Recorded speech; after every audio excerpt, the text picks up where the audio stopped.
The beauty is, my students, they understand by the end. They master the content.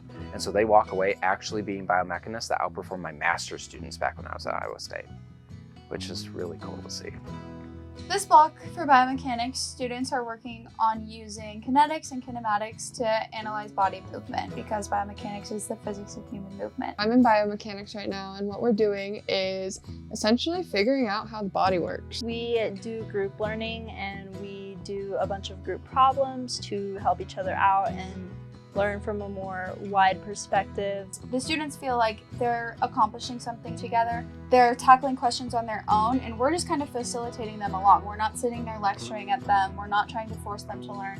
They're taking control of their own learning process. We not only have students be introduced to the topics and the ideas that we use in biomechanics, but then we have them employ them in real research projects. They work in teams so that they can facilitate each other in learning. And then another big part of the learning process is that every week they have a research project that they're responsible for conducting and writing an abstract on. And they can look at anything they're interested in, and we use different devices to measure kinetic and kinematic data. All of these tests that we run are ways that we can predict injuries in athletes or just even the normal person. It's very interesting to me to learn how the body works and the mechanical aspects of not only why we do things, but also how it affects our overall physiology.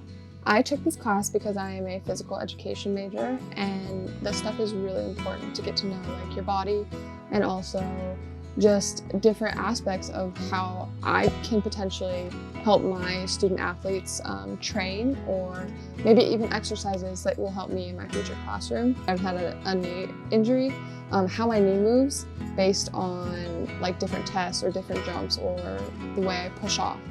And I thought that was so cool because I'm able to now mentally even go back into like my practices and stuff and be like, oh, you're not gonna hurt your knee just because you pushed off wrong, like you're strong enough. And that I've done that and learned that from running tests.